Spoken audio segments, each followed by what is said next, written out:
How many people are here from New York? Anybody from Brooklyn? Anybody like ice cream? All right, to get us started with our conversation with today, I'm going to start with a story. The similitudes of the past and those of the future, the glory strung the beads on my smallest sights and sounds. On the walk in the street and the passage over the river, the others that are to follow me, the ties between me and them. What is it then between us? What is the count of the scores of hundreds of years between us? Whatever it is, it avails not. Distance avails not, and place avails not. I too lived. Brooklyn of Ample Hills was mine. Walt Whitman wrote that passage. The full poem is called Crossing Brooklyn Bridge. Crossing Brooklyn Bridge, thank you, in 1881. That was before the construction of the Brooklyn Bridge, for those who like those kind of history facts. Whitman's message is of unity and the importance of shared experiences. Crossing Brooklyn Ferry's theme is of the shared human experience. So what better name than Ample Hills Creamery for novice entrepreneurs and new parents to open their first scoop shop in Prospect Heights in the neighborhood of Brooklyn in the sunny spring day of 2011. They were terrified no one would show up and wholly unprepared for when they did. Regardless, their entire vision and goal for Ample Hills Creamery was to create a place where community happens, a space where family and friends gather, where life happens, to create the human experience. I connected with their journey, as I think many of you will. I mean, after all, creating experiences is what we're striving to do every day. It seemed like the perfect story for SATE. Fast forward to today, and Ample Hills Creamery has expanded their brick and mortar presence, as well as their direct-to-consumer business, accelerated product development and factory product, all while creating unique experiences. Their brand has been named Best Ice Cream in America by the Food Network. It's been featured in a wide variety of outlets like Bloomberg and Adweek, to name just a few.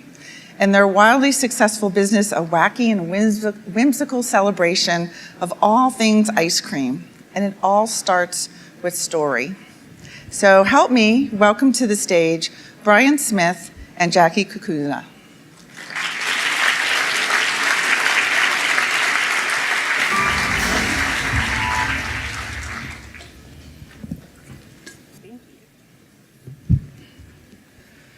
So thanks for being here with us today, and welcome to, or back to Orlando. You come here every so often, and welcome to the TEA. Thank you. Thank you. So, Brian, I understand you consider yourself a recovering screenwriter and who loves monster movies. And Jackie, you were a high school teacher. I think you both met as teachers. So why don't we start with you telling us a little bit about yourselves? Sure. Yeah.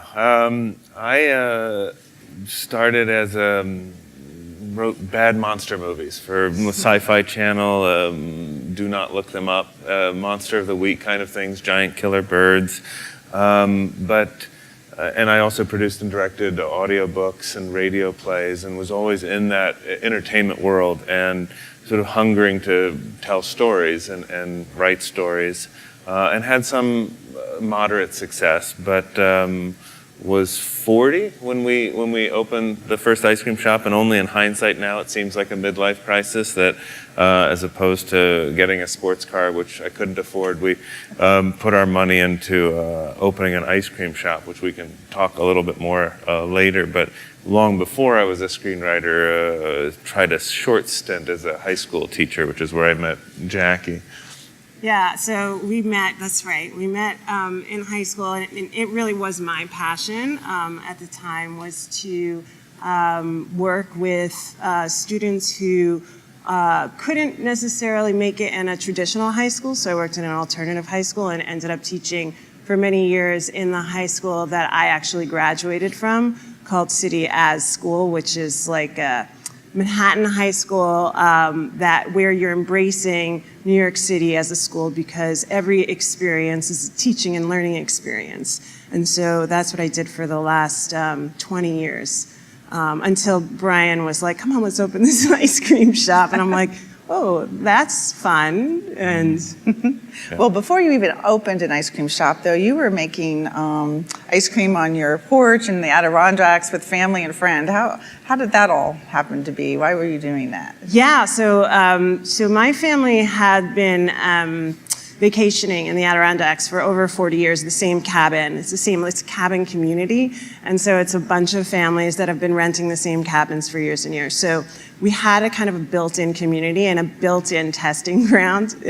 There's not much to do at the time. There was no internet and phone. So what we did was through ice cream socials. I married into going up to the Adirondacks and would bring hand-cranked ice cream maker, and we'd enlist friends and flavors of ice cream. He came the first summer, and it's kind of a big deal to bring a significant other into this community. But he came with an ice cream churner and ice cream, so they were immediately in love.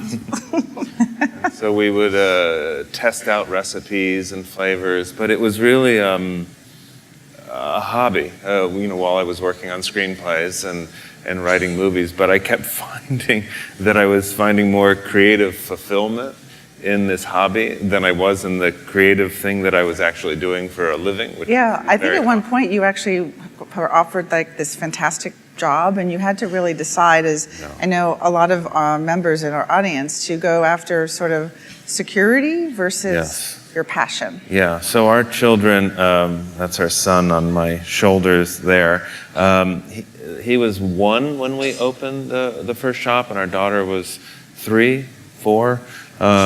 And I had been, like I said, off and on, had also been producing and directing audiobooks. And the week before we signed the first lease for the very first shop, which is really the point of no return, because up until that, everything was just planning and thinking about it, but no money had transferred hands. So a week before that, I got a job offer to come in and lead a major publisher's audiobook division.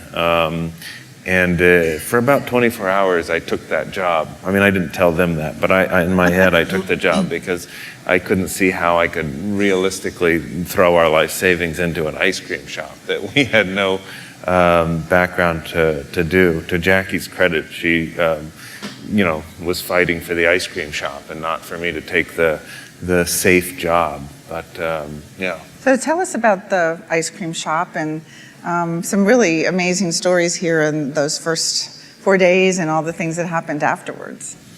Yeah, the first 4 days were intense. So we basically had planned for failure. We were like, okay, let's do this. And I was very into, figuring out how we could open this, community-oriented ice cream shop that didn't exist in Brooklyn. And that was kind of the purpose of the reason why we ended up opening the shop. But anyway, we thought, okay, so it fails and then we can, close shop, but we didn't know that it was going to be that successful. And I was the only one who knew how to make the ice cream at the time. We hadn't trained anybody else. We hadn't planned for success. We had planned and prepared ourselves psychologically for what do we do if we fail. We can move in with parents. We can, we had supportive loved ones that would help us if we failed. But we had not prepared for what if this takes off? What do we do if more people come? Yeah, and that's exactly what happened. And so by day 2, we could see, this was on Wednesday before Memorial Day weekend in 2011. So Wednesday was the first day we opened. By Thursday, I could see that we were selling ice cream faster than I could make it, and that we had a weekend coming up, Memorial Day weekend, weather report for 75 and sunny all that weekend. And I could see on day 2 that we wouldn't be able to make it through the weekend, and I couldn't somehow make more hours in the day to catch up. And so by Friday we'd started with 24 flavors of ice cream, and by Friday we were down to 16, and by Saturday it was down to 5 and 4. And then we just gave away the last few flavors because we felt so bad. And on Sunday morning, we woke up on Memorial Day weekend and put signs up that said, "Oh no, we're out of ice cream." And we closed down for 9 days, doubled the staff, trained very quickly a whole bunch of people on how to help and make ice cream. And about day 5 or 6, a reporter for the New York Times walked in and asked if they could write an article about how we had to shut down. And I said, okay. I was thinking the article would be, shop so mismanaged it closes after 4 days. 'Cause that's how it felt to me. Luckily, the headline was, "So successful, ice cream shop closes after 4 days."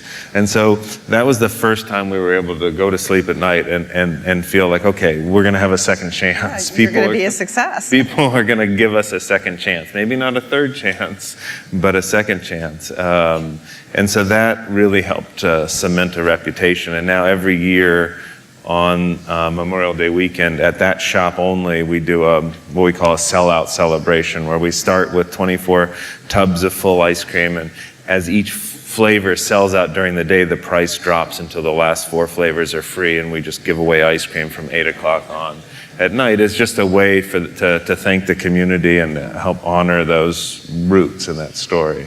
Yeah, we didn't know if people were going to come back after closing the first time. So we were so grateful, and we were obviously grateful to the New York Times spin on it too. But we figured we have to keep the, feeling grateful and doing something that would. So from there, how did you gear up and, to be able to keep the shop open, so to speak? Well, we decided to close on Mondays. For probably the first 2 years, we were closed on Mondays. We hadn't planned to close on Mondays, but for the first 2 years, that was a reset day where we could make enough ice cream to get through the week. But it was always a battle for those first couple of years until we finally could start opening on Mondays, and we started it took a long time. So as you're developing this company and this brand, you decided that you needed a brand character, Walt and Witty and Peanut Butter, or PB. Why don't you tell us the story about how you came to those characters and why you have them and how important they are? They have backstories and motivations and personalities and all the things that we do in the themed business. Yeah, now it's, Walt, we always had Walt. Walt was our cow initially. He was named after Walt Whitman. And then it's kind of a confluence of stories, but a scooper, person we had hired to scoop ice cream, she drew a used spoon sign, which was like unbelievably beautiful. And I said, "My God," I'm like, "You're an artist." And she was like, "Oh yeah, I'm an artist." And I said, "Okay." I'm like, "Well," I said, "Would you like to do more than, scoop ice cream?" She's like, "Oh yeah, I would love that." So she now actually draws all these beautiful pictures that you see. She's our art director. She started out as a scooper. And with the help of Lauren, we created these 3 incredible characters. Now they do have backstories. Now they tell stories themselves. Yeah, I think the key impulse, and I think borrowing on my screenwriting past and I just sort of thought ice cream would be another way to tell stories. Because at the end of the day, there are a lot of great ice cream companies in the country. A lot of them, and I eat a lot of that ice cream. But how to separate us from everybody else? Milk and cream and sugar and eggs, there's not really much that's sexy or beautiful or storytelling about those base ingredients.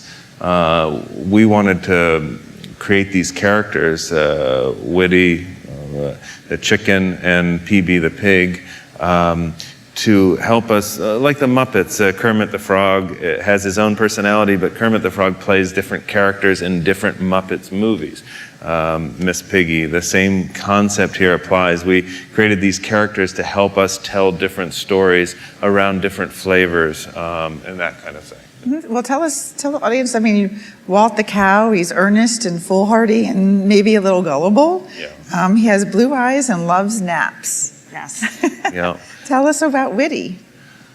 Witty is a little histrionic. He can be out there. He's not as stable as Walt. Yeah.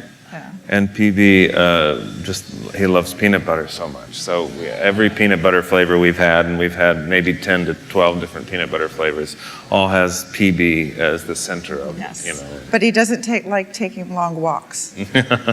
That's right, yeah. And then I love the fact that we got to mention the penguin, right? Sprinkles the penguin and Gobbles the turkey, which you just use periodically, or? Yes, these are. Sprinkles lives on our pint freezers so to remind you to make sure you close the door, because if you keep the door open, penguins like it cold. So, okay. so he lives with us all the time. Gobbles comes about during Thanksgiving.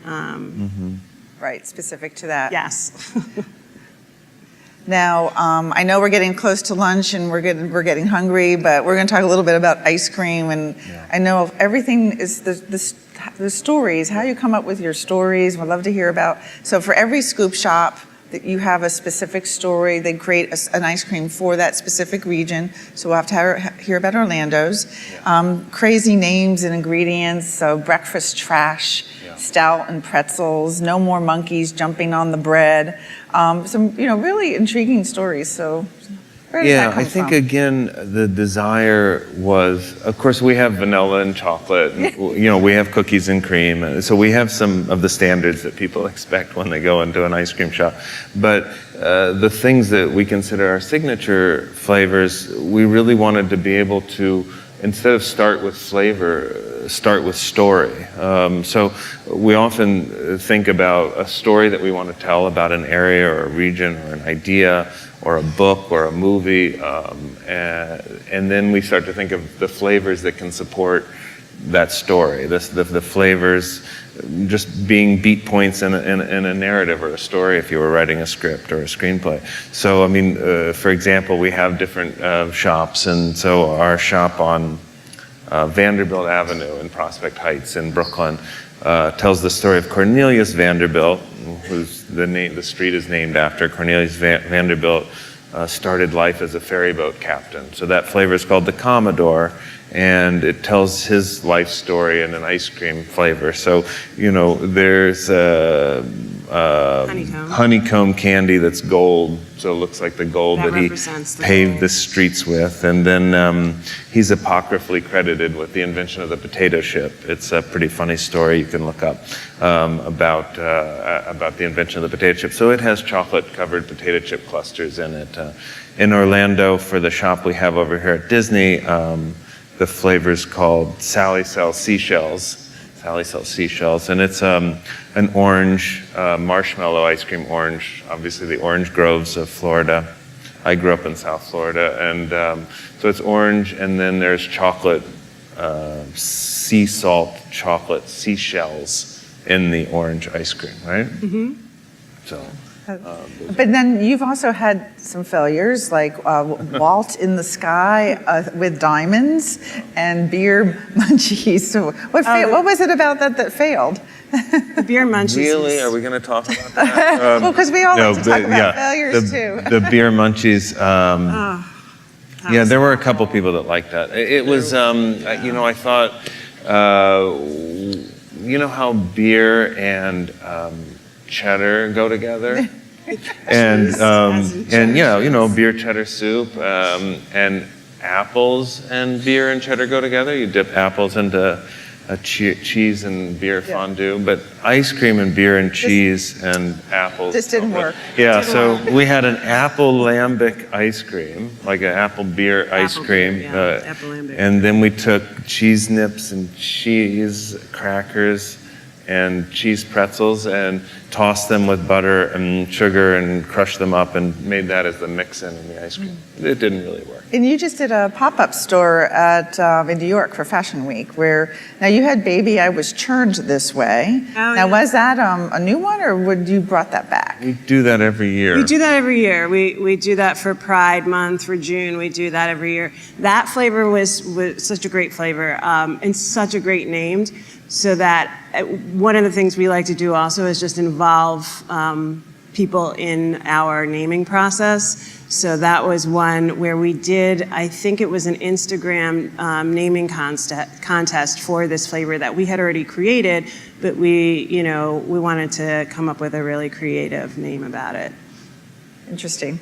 Why don't we talk a little bit about your team and why you decided to have a special name for them and how you think about them? Yeah, I mean, so I think, being a teacher and I part of my background was to train students in internships and give them the feeling of, leadership, basically, because they're these high school students going out into the world of work and wanting to create a sense of purpose and place. I think sometimes a name, giving people a special name that really shows that they're ambassadors of your brand is really important. So Employees is, it was actually created by a manager who said, oh, let's call me. I said, I love it. I'm like, let's do it. So, and our employees have, like I said, I mentioned Lauren, who does all of the artwork for everything. She started out as a scooper. That's her with the purple hat. Yeah, that's her. And she's drawn, she does all the illustrations for all our pine containers and for But the thing is that Jackie really oversees that front of house and that customer interaction, because at the end of the day, our interest was in building four-wall shops as a place where people gather. I mean, the Walt Whitman poem, Crossing Brooklyn Ferry, is all about those connections between people across space and time, through space and time.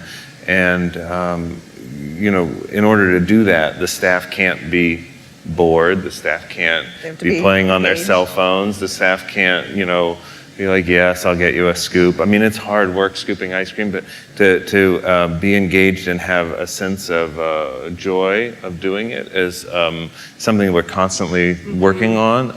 And I think it's a critical piece of Jackie's background as a teacher, why we've been successful with that. So by having a special name, you find that they have they just feel special. Yeah, that's just different. It's one piece of it, but it really does make a difference. And, there's lots of, various team building things that we do now, and we're still working towards doing more. But it really, as I think we've always looked at it, and I think somebody mentioned this, from the guest perspective, from the customer perspective, we opened this shop in Brooklyn, because, we love ice cream but it was also because we wanted a place where, people could spend the time, where we could spend the time, where we could bring our kids, where we could bring our families, a place where community happens. I mean, it's really true. That's what we were looking for. And you can't have a place like that unless you have, a staff that feels the same way, and that you're cultivating, a culture for your staff where they feel more, welcome, and, they just feel good about the place that they're working in and feel good with each other. It's like that's the first. Absolutely. Yeah. So I believe you have 10 shops now and about to open 11. Yes, in Los Angeles. Yeah, first West Coast one. Yeah. So next week. Yes, but beyond brick and mortar, you've done some other things. A fabulous cookbook, which there'll be some available to those who are interested at this evening's reception.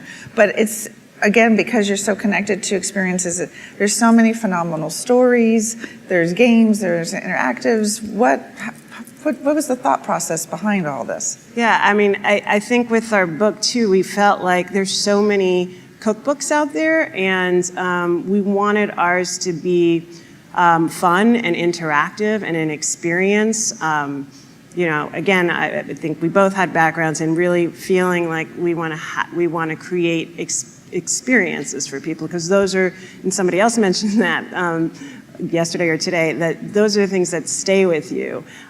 So, there's a lot of mommy and me cookbooks out there as well, but we also wanted to create games and activities and things for a kid to do who might not necessarily want to cook, that doesn't, want to break up cookies. Maybe they want to, Play bingo. Right, exactly. So there are pages. Our artist Lauren, who co-wrote the book with us, there's activity pages throughout the cookbook. Find Walt in the clouds. Those kind of different activity pages throughout the book. And then we also wrote an illustrated children's story. Yes, with the three stories. characters on the search for a each magical goblet that never gets empty of ice cream. And so each chapter of the cookbook has starts with a chapter of this children's story that interweaves throughout the cookbook. Again, it was just an effort, one to pitch Pixar on a movie, which hasn't happened yet, but in any event, that was part of why. You're going to get there. Yeah. And then you open even a bigger area, Red Hook Factory, which is kind of two purposes, because it's really a factory. You're doing, I don't know how many gallons of ice cream now, but you made it also an ice cream museum, and Yes. and now you've gotten into the interactive guest experience. Absolutely. And in fact, when we opened the very first shop 7.5 years ago, our goal was to create an ice cream museum, a place that sold ice cream, but that was a museum to the role of ice cream in American popular culture, or our connection to ice cream emotionally. And we haven't quite got there yet, 7.5 years later, but this factory was a big step towards that. It's a 15,000 square foot facility in Red Hook in Brooklyn. It's a crazy, crazy place to build an ice cream factory. From all economic points of view, we should have done it in upstate New York, closer to cows, fields, a lot less expensive than trying to do it in industrial Brooklyn. But from a theme and from a storytelling and from a branding point of view, I don't have any regrets, even though it was wildly over budget and took a lot longer to build than it should have. The point is that we own that space, that sense of place, and we wanted to build this factory that people could come into and experience both the narrative of how we make ice cream. That's the easy part. This machine does that, and the homogenizer does this.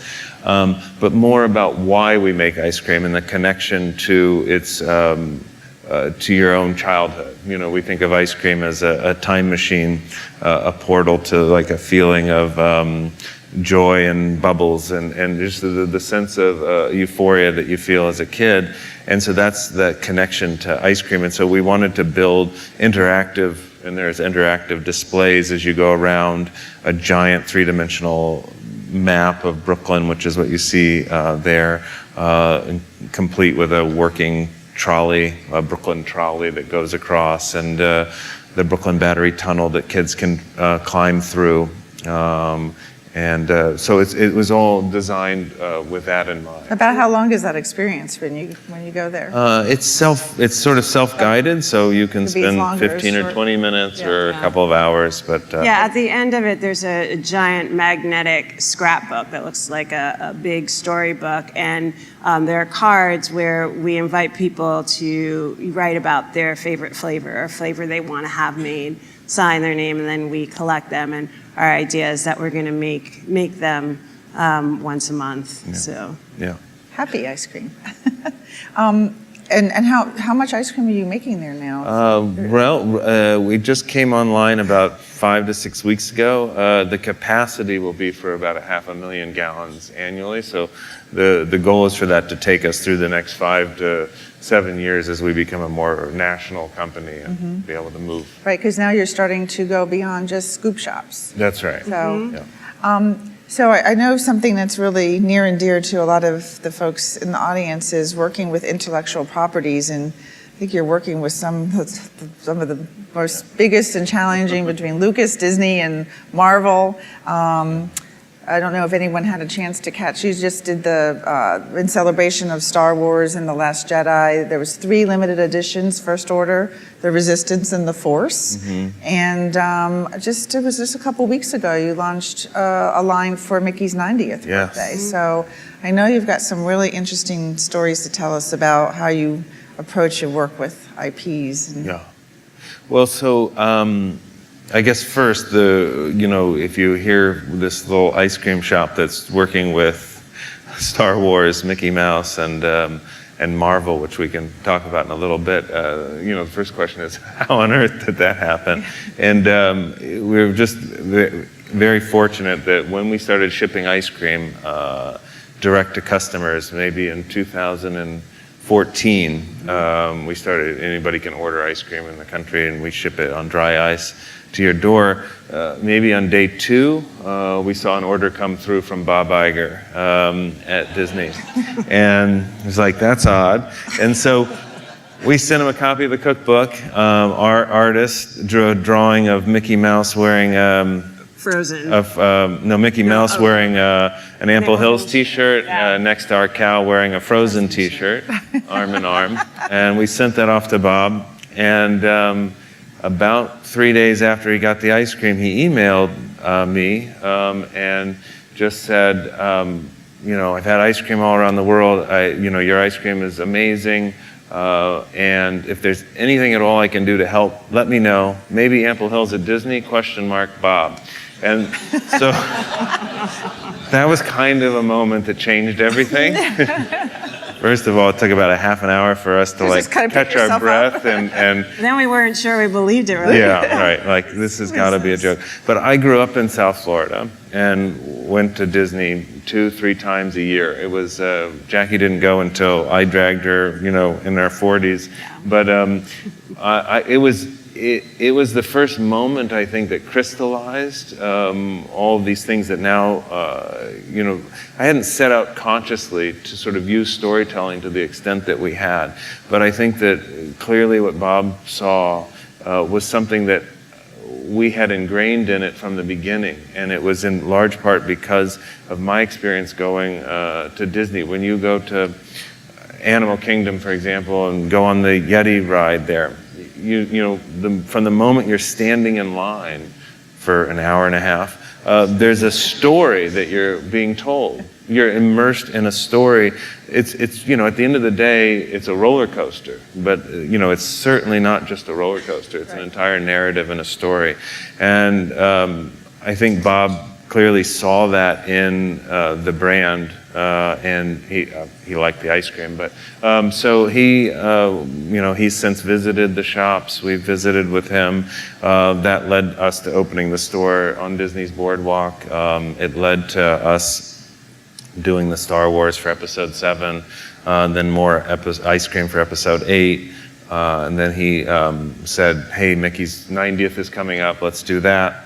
And so it's been a great relationship. He's obviously introduced the ice cream to a lot of people, but it's a really it caused, in all the conversations that I've had with him as a mentor, it's allowed us to really focus in on what we were doing well before and to drill down on that. Yeah, so talk about it, because you shared with me, you actually wrote a Mickey Mouse story, a cartoon. Yes. Mm-hmm. Yeah, so yeah, exactly. way to approach a big IP to get you to where these flavors are now. And, without casting too many aspersions, most of the time that you see licensed food product, you're slapping a logo on something and selling it for a few months at a heightened thing, and then it goes away. Cereal or... we've always thought of being more creative with licensing in the way that an Oscar for the best adapted screenplay is no less an Oscar than the Oscar for best original screenplay. And so we just see it as a different story to be able to tell. And so with Mickey Mouse, we wrote 3 Mickey Mouse comics. There's 3 flavors of ice cream, and you can see them there, and we'll talk about the container in a second. But we wrote 3 Mickey Mouse comic strips that take place through time. So one is set in 1928 when Steamboat Willie came out, one is set in 1958, and one is set in 2018. So it's Mickey through the ages. It's the same story of Mickey trying to get at his birthday cake and Minnie trying to stop him, but different story beats. And then our artist Lauren worked with Disney's artist and sketched it out, and then those are actually our artists drawings of Mickey Mouse that Disney allowed us to do under their supervision. But when we did this, and when we thought about taking our pint containers and putting them out into the world, for the longest time we've been working with the ones you see on top there, the same pint container that Haagen-Dazs uses, that Ben & Jerry's uses, that every other ice cream company uses, the round ice cream container. And it was eating away at us. How do we go into a grocery store, sever the experience of the four walls of our shop, and sever the experience of the sense of community that you get in sharing ice cream when you're one of 15 pints at a Publix or at a Whole Foods? And so we hit upon this rectangular pint container that you see at the bottom there with Mickey. And basically in the 1940s and 50s, all ice cream in North America was sold out of rectangles. They had these little flap tops. They were cardboards. They'd get all sticky and messy. That's not what this is. But we wanted to sort of harken back to that nostalgia, but also design and develop a wholly new ice cream container. For two reasons primarily. One is it allowed us more real estate to tell linear narrative stories. So we have three, you can only see the front panel, but that comic strip is on the left side, in the middle, and then the right side. And so it allows us more real estate to actually wrap a story around it. And then the other thing is that in that lid, and again it's on the flip side of the lid, are two spoons in every pint container. And so the whole point of the container is that you can take it and who are you going to share your pint with? And so it's trying to, in microcosm, take the shop experience and put it into a pint container, to put it into a grocery store. So we've just introduced these. We haven't even physically filled them yet in the factory, but we've just introduced them just a few weeks ago. And so will we be seeing these in our grocery stores, or we I have to certainly order them hope so. online? We have a meeting with Publix in December, so we'll see. Fingers crossed. And you'll be serving it at your boardwalks? Yes, Sure. definitely. Yeah. Yeah. And then in May, coming at the same time as the new Avengers movie, yes. we'll do Black Panther ice cream in these, Black Widow and Captain America. And again, are writing original stories and illustrating them around those containers. And is it the same, and is that the same, of course, you didn't write stories for Star Wars, so No, now, well, how we did you did, come but up they- with those stories? yes. Yeah, but how And did you so- come up with the flavors? Yeah, so First again, order. we started with the idea of a story that we wanted to tell. We didn't have the same surface Sure. material to tell an illustrated story, but for example, with Resistance, the Resistance is a hodgepodge of different aliens and groups and ethnicities that are all fighting for the good side. And so it's a brown sugar ice cream, the color of their uniforms, with a whole hodgepodge of mix-ins. So there's like red velvet gooey cake and toffee pieces and brownie. There's a whole bunch of things because it's an eclectic mix of group that are fighting for good. And the First Order is just an homogeneous, deep, dark chocolate because they're the purity of evil and they don't have anything that's not homogeneous, right, in their culture of the First Order. And so that's just a deep, dark chocolate. So those are And what's the Force? The Force is a swirl of the light and the dark sides that are always in balance and competing. And so that's That's, so what's next for you guys? I believe early next year, you're opening up a scoop shop on the Market line in the east side of Manhattan. Yes, that one. And then I think in about a month, we're opening in Chelsea in Manhattan a shop. And we'll open up a couple more shops in Los Angeles next year as well. And we're looking for something in South Florida. I'm not sure yet, but our family's still in Boca. And so something down. Or maybe something in Yes, well, downtown definitely. Orlando. Yes, yeah. definitely, yeah. Yeah. So we're looking to find ways to expand a physical footprint in brick and mortar shops. I think the thing that we lose sleep over is how to grow physical spaces without being a chain. Obviously, that is the definition of a chain, is that we have multiple units and one owner, and so that is a chain, but it's about trying to have each one be wholly unique and feel like a neighborhood ice cream shop. Not the way that Applebee's is your neighborhood family restaurant, but that's exactly what they're after when they have that marketing pitch. But in effect, it doesn't do that. And so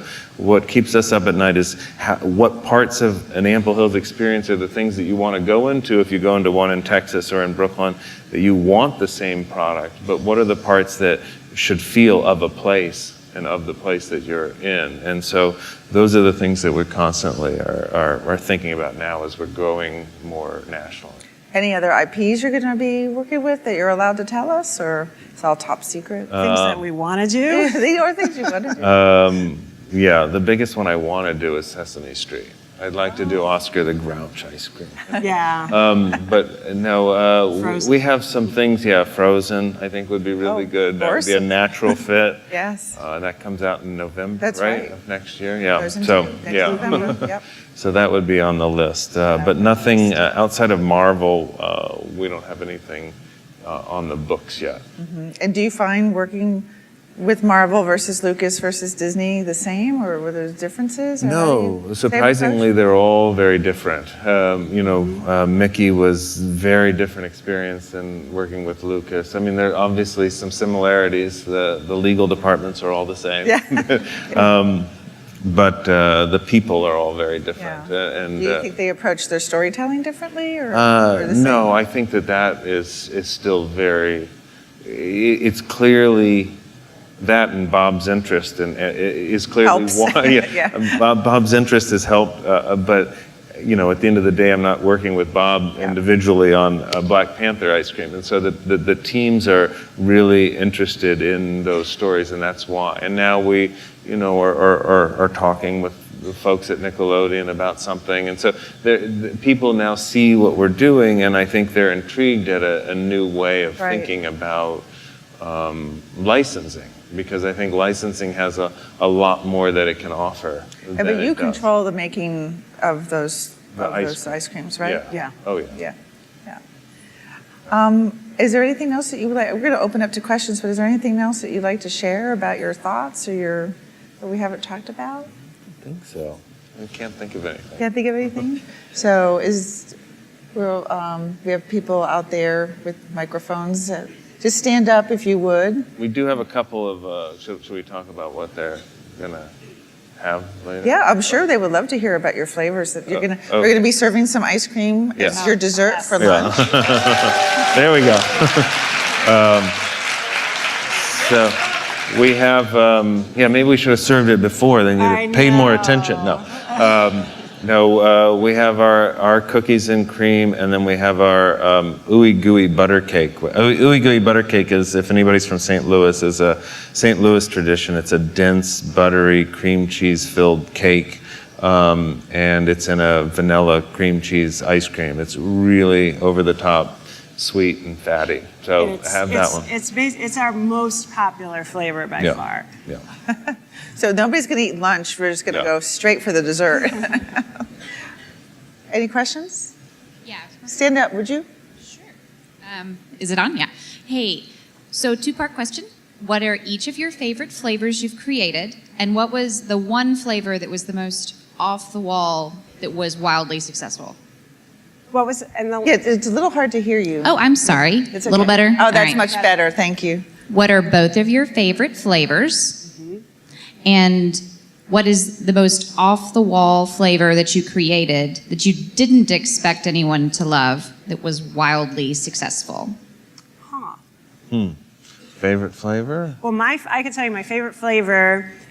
Well, okay, so my favorite flavor was pistachio squared, which it took Brian a really long time to make because pistachio was nuts. Yeah, and so, but it's just phenomenal. But then my second favorite flavor is, so it's a hard question, I guess. It's two favorite flavors. It's called Corn to Run, which we made for Actually, I think our chef made that, right? Yeah, One for of a the- barbecue fest. But Yeah. tell them what the flavor is. Oh, it's a corn ice cream with a blueberry swirl and cornmeal crumble, and it's phenomenal. And actually, I would say that flavor, I really didn't think was going to be a very popular flavor because of the fact that it's a corn ice cream, and it's been incredibly popular.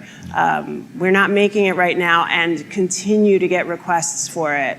When we had it this Yeah, I think spring. that's probably the most surprising thing. This summer we took a trip with our kids in an RV, and we drove across the country to celebrate. It was part marketing trip and part vacation. We took to celebrate the opening of the shop in Los Angeles, and we took our ice cream making bicycle that we had custom built that churns ice cream while you pedal it, and we took it across the country, and we made flavors of stops. ice cream along the way, and met with people. And in Oklahoma at an RV/trailer park, we set up shop and we made this corn ice cream, basically a variation on it. And I think that, that was the most shocking thing, because they were like, what the hell is this? It seemed so different to them, and they loved it. And it was just, that was a really profound experience. My favorite flavor is probably the Snap Mallow Pop that we make, which is a marshmallow ice cream where we melt hundreds of pounds of marshmallows into the ice cream. So the ice cream itself is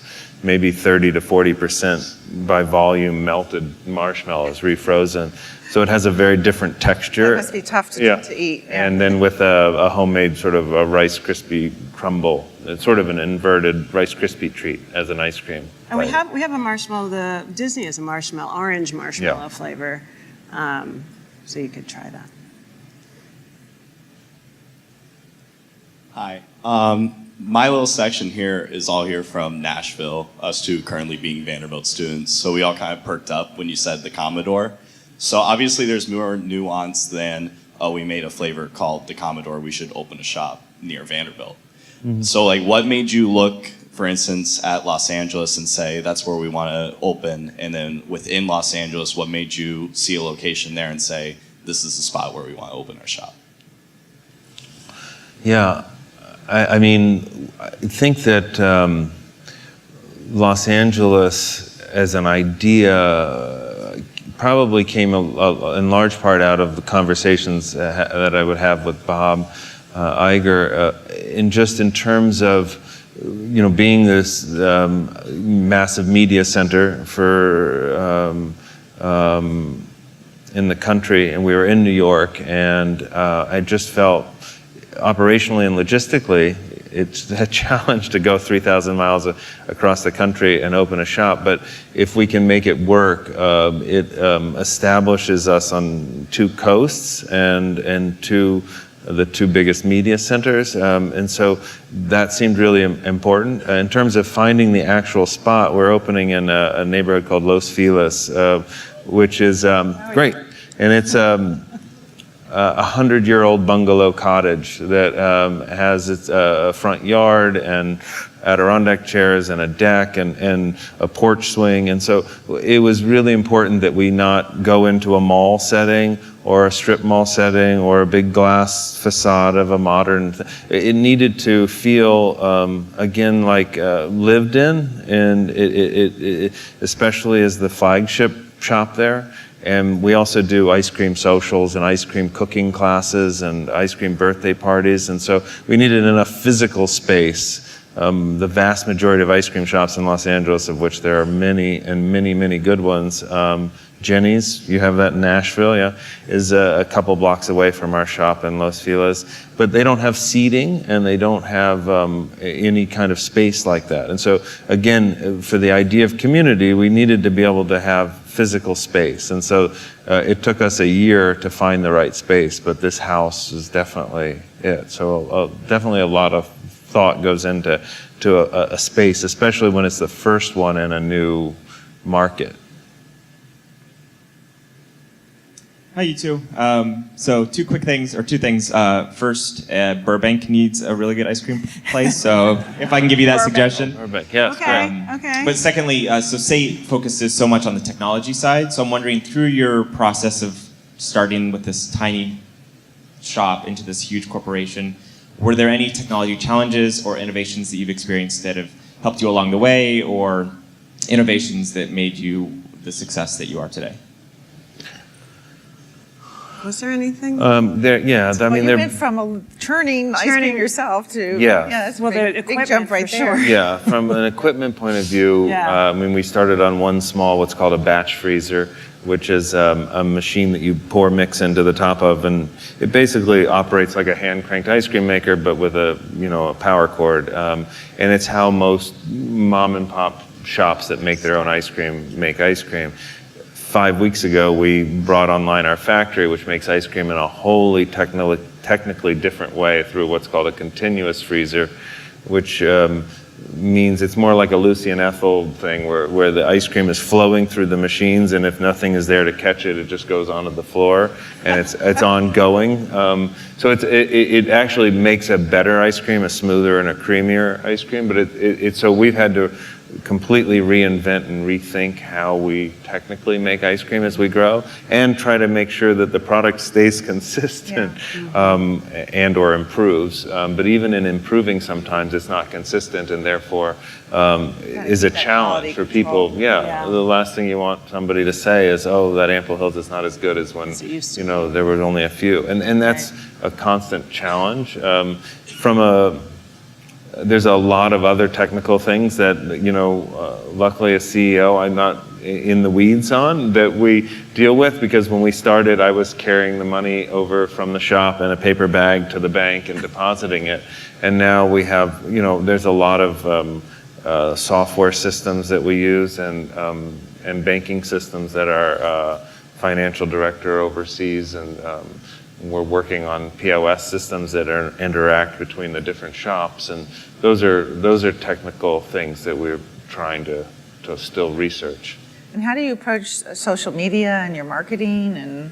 Yeah, so I mean, I've been doing all the social media since day one, and now we just have I've actually promoted one of our staff to social media manager, because it's a lot. There's so much out there now, and just keeping up with like Instagram stories and Instagram TV and Facebook and all of that.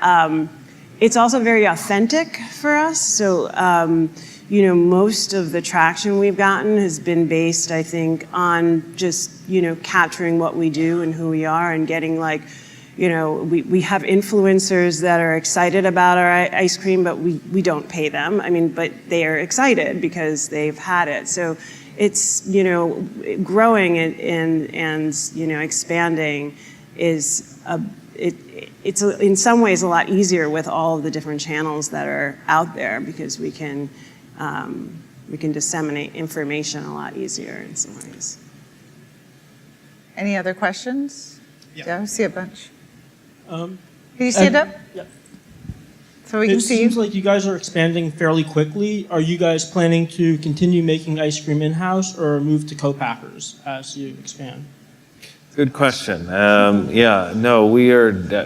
We just invested $6 million in building this factory so that we aren't working with a co-packer. We may find a time where we have to co-pack the brownies that we put into the ice cream, because right now we're 50% a bakery and 50% a dairy plant, because we make all the stuff that goes into the ice cream. So the pieces of peppermint patties or the peanut butter cups. There's entire industries of companies that just manufacture chopped up peanut butter cups for ice cream companies, which is why when you go get a peanut butter cup ice cream at ice cream shops, they all taste the same, because they're all buying the same piece of peanut butter cup. So we make all those things ourselves, which obviously comes with a great deal of cost and infrastructure cost to build out that factory. But now that we've done that and gotten the investment money to do that, that can take us at least for the next 5 to 7 years until we need to build a larger facility.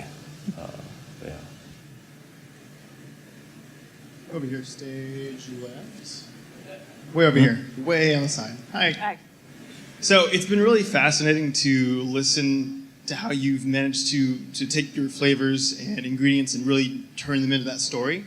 Can you talk about maybe 1 or 2 more flavors that you're really proud of where you managed to do that like with the orange groves in Disney and the light and dark swirl, the force? Sure. I mean, we have a flavor. One of our shops is in a neighborhood in Brooklyn called Gowanus. Gowanus is a toxic fetid waste dump of a canal. It's a Superfund site. It was an old tributary that came out into the East River, but 120 years ago it was shut off from the water supply, and so industrial age, it just started to get polluted, and so it continues to be a polluted waterway, but it's also Brooklyn, and so there's all this incredible development around it, even though there's this canal that you can't go into, but people keep talking about it as being the Venice of Brooklyn and it being another step. So that ice cream shop there has a flavor called It Came from Gowanus, which is a play on my old sci-fi monster movie writing, and it's like the deepest, darkest chocolate ice cream we ever made. So it's like a sludgy, we call it a sludgy chocolate ice cream. And then it has all these things that are lurking in it that are mysterious. And so there's like an orange scented brownie, a Grand Marnier scented brownie instead of a regular brownie. There's white chocolate pearls to represent the oysters that used to live in the canal that they're talking about bringing back to help clean the canal. So that's another one. Our Red Hook flavor too. Oh, Red Hook, yeah. Yeah. What was that one again? That's now? a burnt sugar ice cream with stroop waffles to honor the Dutch settlers of Red Hook, and sludgy, fudgy, salty chunks of brownies in there. That's also kind of a nod to the seafaring existence of Red Hook. Yeah, that one's a good one.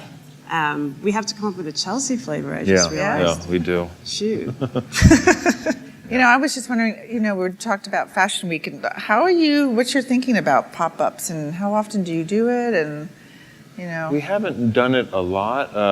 We have occasionally done some of those, and we did that project I think you're referring to is with opening ceremony. Yeah, the clothing. Was the opening ceremony? Yeah. For Fashion Week. Yeah. And so they had asked us to do something with them.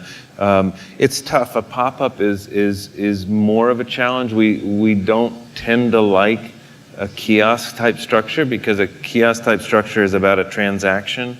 I mean, certainly we can sell ice cream through a kiosk, so we don't 100% say no to it, but it is harder to create an experience. And so it's harder to welcome people into a narrative. When somebody comes into one of our shops, it's four walls of a story. And so it's much harder to do that in a kiosk or a pop-up nature. It's not impossible. But. And that's why I think the Los Angeles shop was so important, that shop feel like a real place where we could offer the things that we offer in our brick and mortar shops, like ice cream parties and classes, because that's just such a separate, in way, obviously it's across the country location, so they can get a real sense of who we are. Do you have people who hang out at the ice cream shop like people do at Starbucks? Oh, yeah. Yeah. Oh, yeah. And write their screenplays now. They write their screenplays. Yeah. Yeah. Next one. Hey, I'm John Carmine. First, I wanted to lobby for a downtown Ample Hills location, maybe near Lake Eola. And my question is, I know you go through a lot of hoops with IP approval for Star Wars specific art. What's the process for the flavor profile of an ice cream? With licensed product? What's that approval process like? We haven't. The way that we've structured it, at least with the 3 Disney things we've done, we haven't had an approval process for the ice cream flavors. Those have been on us. The story, the artwork, the design, where their logo goes, how big it is, those things they have a lot to say about naturally. But in terms of the flavors, we've been the deciding team on that. They'll have some things to say, but ultimately I think they recognize that they're not ice cream makers, that we're the ice cream makers, and that they certainly are storytellers, but so we collaborate on that part, but not so much on the ice cream part. I got a question on stage left. Reflecting back on your earliest days when you were literally creating this ice cream, what's a good lesson now that you're at this current level? what's a good thing that you've learned along the way? Oh, there are so many things. I mean, it is interesting because when we started just 7.5 years ago, the job that I had was wildly different than the job that I have today. It's the same place, but at the time, I made every scoop of ice cream, and now I'm not sure that I personally know how to operate the new machinery, you know, all of it in the factory. But I think that a lot of what we heard during the leadership segment earlier, and then some of the things I heard yesterday, this so profound letting go and entrusting in the hiring of the people that you're working with, that the vision piece of it, which when we opened the shop was there, but it was just in our heads. Now we've spent the last number of years putting that on paper and then listing the team in that vision and getting the right people. So I haven't found it nearly as hard as I thought it would be to let go. I enjoy not having to make every scoop of ice cream anymore, and I find it more enjoyable, the creative process of thinking about flavors and thinking about where we're going to go and thinking about the stories that we want to tell. But I think that that's a really hard thing for some entrepreneurs to do, and other people we know that have shops and companies that are struggling to grow as quickly or as maybe effectively as we've done. And I think in part some of it is that not letting go part. It's the trying to hold on to baking every pie, the trying to hold on to making every scoop, because it's an impediment to growth, you know. It's that balance. Yeah, I mean, I echo that. Just, you know, in terms of building a team and building, you know, the people that you want to run your spaces, whether it's the retail part or it's the ice cream part or it's the bakery part, it's just creating systems so that, you know, they can follow them, that they understand, that we all understand what's going on, and letting go and allowing, I think somebody mentioned this today, servant leadership to take place. How can I serve my team is a very, very important piece that we're constantly trying to grow and figure out how best to do that by serving the people that are serving other people. Who's next? Let's go way over here. Hi. Hey guys, I have 2 questions. First one, can we have the ice cream before lunch?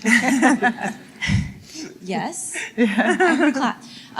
Second one, when you guys are given an idea like an IP, how long does it take for you to develop the product and kind of get it to the end game, to the user? Yeah. And maybe that's why some of the larger companies just slap a logo onto a product and send it out into the marketplace, because it does take us a long time. I mean, we started with Marvel, I want to say in May, and right now we've just submitted to them the first of the 3 comic strips that'll go around. And the black and white sketches, and then so our first, again, the first step in that process is what's the story we want to tell, and then we think about what the flavor would be that would support that that story. And so with Captain America, what we decided to do was we decided to do their origin stories in comic book form over 3 panels. Obviously, it's a very brief origin story over 3 panels, but Captain America, Steve Rogers, he was from Brooklyn, so it's a natural. And so we decided to do all these sort of Brooklyn historic soda fountain things. So it's a chocolate malted ice cream with Brooklyn blackout cake in it, which is from Ebinger's Bakery, which is long gone from the Brooklyn landscape, but is an historic Brooklyn kind of cake. And so those things came after we started thinking about how we wanted to do those stories. But it's probably 6 months of that creative process, and then there's 3 months for the printers to print the containers, and a month to actually produce the ice cream. So it can take a year? Basically a year. To really do it right.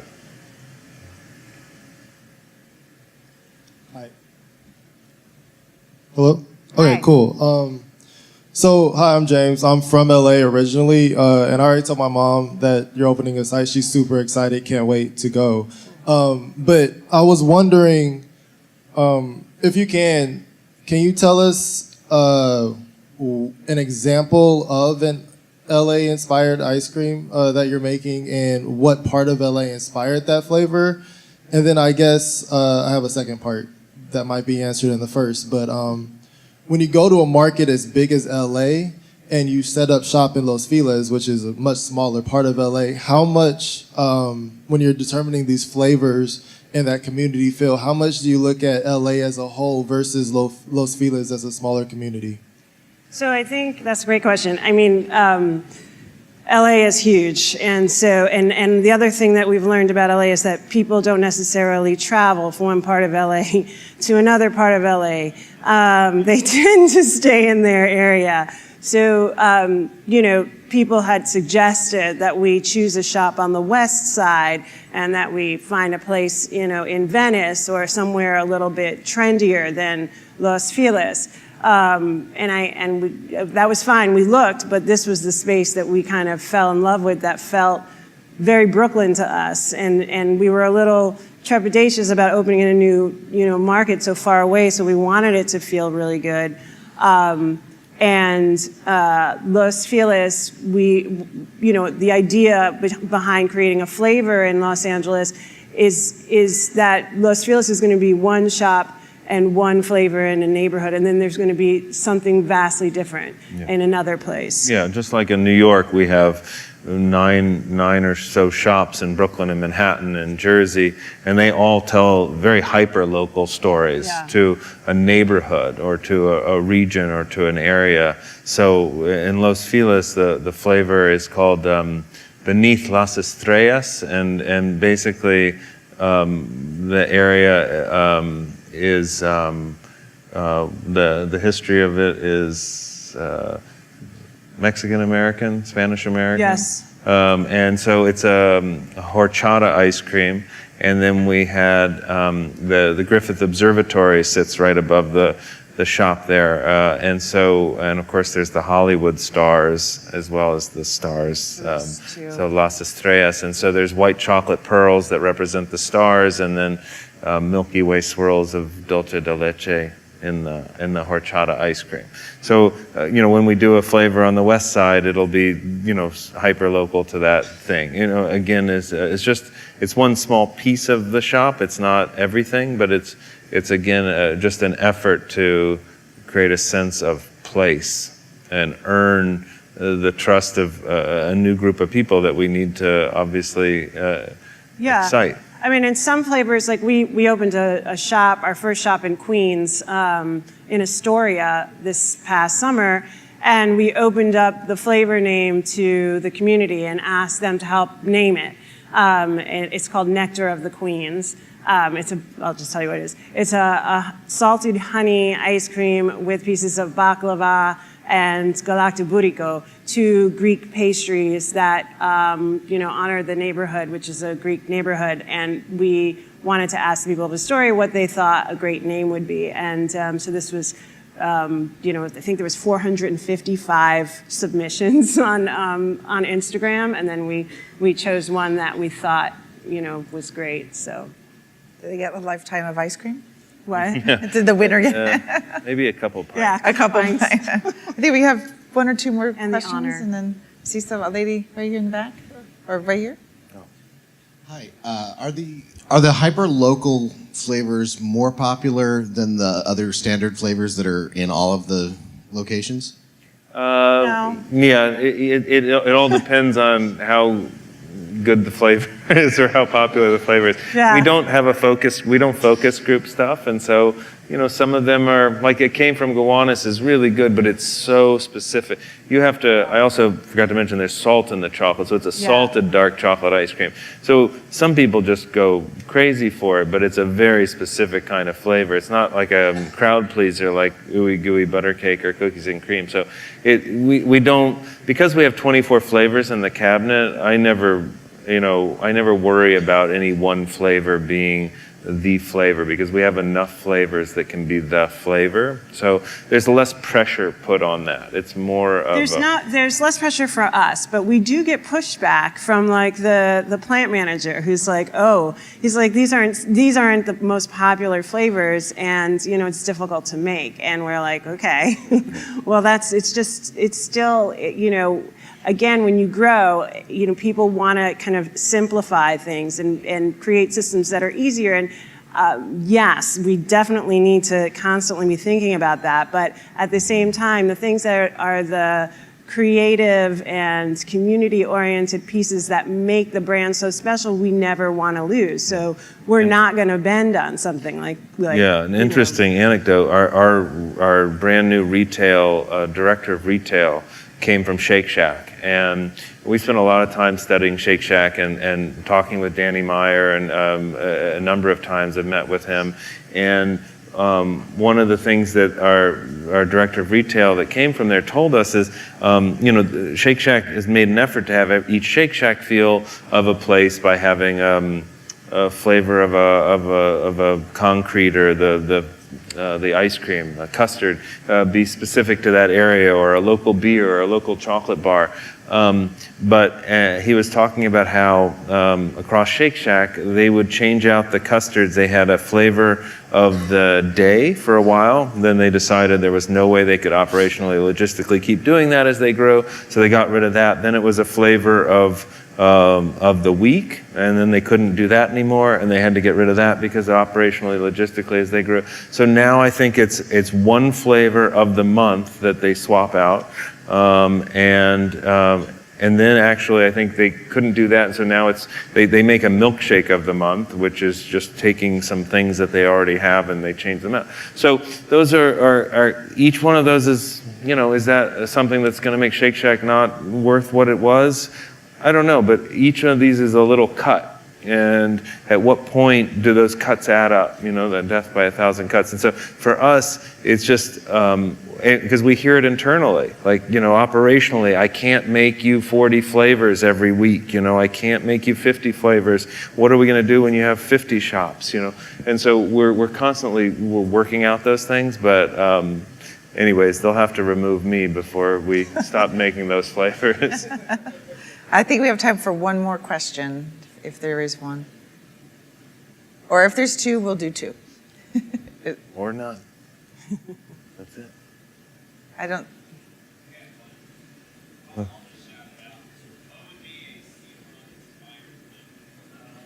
What would be a what? A SeaWorld inspired flavor. You're on the spot. Well, it has to have salt in it, right? Or gummy fish. No, that we did that once. We had 100 Acre Wood, which was gummy bears. Winnie the Pooh flavor, and it had gummy bears in it, and sweet and honeycomb candy. But the gummy bears were like rocks, so when they're frozen, so we can't do that. I don't know. I'm going to have to get back to you on that. Yeah. I think I see one person. Okay. Hi. Addison with B Morrow Productions. We actually happen to be deeply entrenched in building the Sesame Land that's going to be going in over here, so we can probably get you connected with the whole Sesame fantastic. brand. That's awesome. That'd be great. All right, good. Yes, let's talk. Thank you. Thank you so much. This is a special treat for all of us, and we're going to go eat some ice cream and have lunch.